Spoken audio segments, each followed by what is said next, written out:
ایک شخص نے اپنی بہن کا بھی قتل کیا بے دردی کے ساتھ چھریاں مار مار کر، اور دوسرا اس کا جو آشنا تھا اس کو بھی بہانے سے گھر میں بلایا اور گھر بلانے کے بعد اس کو بے دردی سے قتل کر دیا گیا۔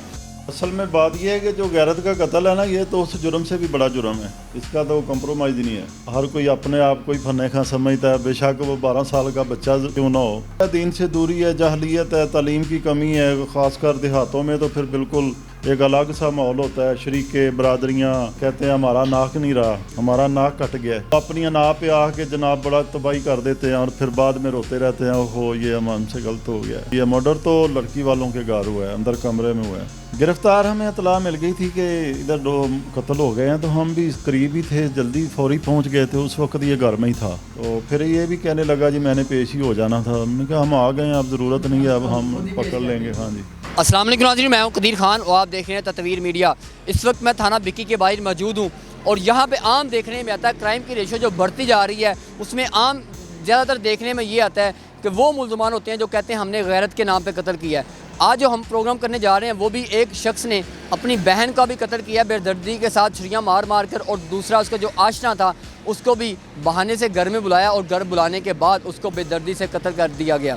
ایسے جو مقصود گجر صاحب یہاں پہ موجود ہیں تھانے میں، ان سے جاننے کی کوشش کریں گے کہ یہ قتل کیسے ہوا، کس نے کیا، آخرکار اس کے پیچھے وجہ کیا تھی، قتل ہوا کیوں ہے۔ آئیے ہمارے ساتھ۔ میں تھانہ بکھی میں موجود ہوں اور میرے ساتھ ایس ایچ او تھانہ بکھی لطیف گجر صاحب موجود ہیں۔ اگر ان کا ایس ایچ اوز میں بات کی جائے تو شیخوپورہ ڈویژن میں جتنے بھی ایس ایچ اوز ہیں، crime fighter S H O, ان کا سر فہرست نام آتا ہے، اور جہاں بھی جاتے ہیں وہاں کرائم کی ریشو دن بہ دن کم ہوتی جاتی ہے، تو اس لیے ان کو وہاں پہ تعینات کیا جاتا ہے کہ جہاں کرائم کی ریشو زیادہ ہوتی ہے۔ اسی والے سے ان سے جاننے کی کوشش کرتے ہیں۔ گجر صاحب، دن بہ دن یہ دیکھنے میں آ رہا ہے کہ غیرت کے نام پہ قتل ہوتے جا رہے ہیں۔ ہر بندہ یہ کہتا ہے قتل کرنے کے بعد کہ میں نے غیرت کے نام پہ قتل کیا، تو غیرت کے نام کا رجا کے قتل کر دینا کیا یہ قانون میں ٹھیک ہے؟ وہ کہہ رہا ہے کہ مجھے معاف کر دیا جائے جو ملزم گرفتار ہوا ہے کہ میں نے غیرت کے نام پہ قتل کیا۔ اصل میں بات یہ ہے کہ جو غیرت کا قتل ہے نا، یہ تو اس جرم سے بھی بڑا جرم ہے، ٹھیک ہے نا جی، اس کا تو کمپرومائز نہیں ہے۔ دیکھیں نا، میں نے اگر غیرت کا مسئلہ تھا اپنی بہن کو قتل کرتا، اس لڑکے کو کیوں قتل کیا؟ بس یہی بات ہے نا، جو آج کل کے دور میں بزرگوں کا کہنا کوئی نہیں مانتا، ہر کوئی اپنے آپ کو ہی فن خاں سمجھتا ہے، بے شک وہ 12 سال کا بچہ کیوں نہ ہو۔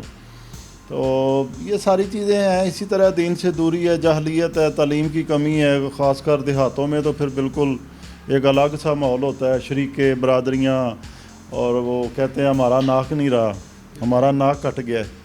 تو ایسی باتیں جب کوئی آس پاس سے ملتی ہیں تو پھر جو ہوتے ہیں نا، وہ اپنی انا پہ آ کے جناب بڑا تباہی کر دیتے ہیں اور پھر بعد میں روتے رہتے ہیں، اوہو یہ ہم سے غلط ہو گیا ہے۔ جو 2 قتل کیے ہیں، اس نے بہن کا بھی اور اس کے آشنا کا بھی، اس کا مدعی کون بنا؟ جو لڑکے کے وارث ہیں نا عدنان کے، ان کو ہم نے مدعی بنایا۔ دونوں کی اپلیکیشن تھی تو ان کو ہم نے مدعی بنایا۔ انہوں نے اپنا موقف دیا ہے جی، یہ اس کو فون کر کے بلوایا تھا اور انہوں نے قتل کر دیا۔ اب ظاہر ہے تفتیش شروع ہو گئی ہے، ہم CDR بھی لیں گے، سارا کچھ کلیئر کریں گے تو دیکھ لیں گے۔ جو لڑکی والے ہیں انہوں نے بھی اپلیکیشن دی ہے۔ مرڈر تو لڑکی والوں کے گھر ہوا ہے، اندر کمرے میں ہوا ہے، ٹھیک ہے نا جی۔ تو تفتیش میں ہر چیز واضح ہو جائے گی۔ ظاہر ہے ادھر تو سارا دن تفتیشیں سنتے ہیں، کوئی بات سیدھی کرنے کے لیے تیار ہی نہیں ہوتا۔ تک تو وہ بھی ٹھیک ہے کہ ان کے گھر میں آیا، وہ کہتا ہے پہلے بھی آتا تھا، ہم دیکھتے تھے لیکن وہ مانتے نہیں تھے، اس لیے میں نے پورا موقع دیا چھت پہ، میں نے سارا انتظام کر کے بیٹھا رہا ہوں۔ جیسے ہی وہ گھر میں آیا میں نیچے آ کے میں نے دونوں کو مار دیا۔ اب گرفتار کیسے ہوا یہ؟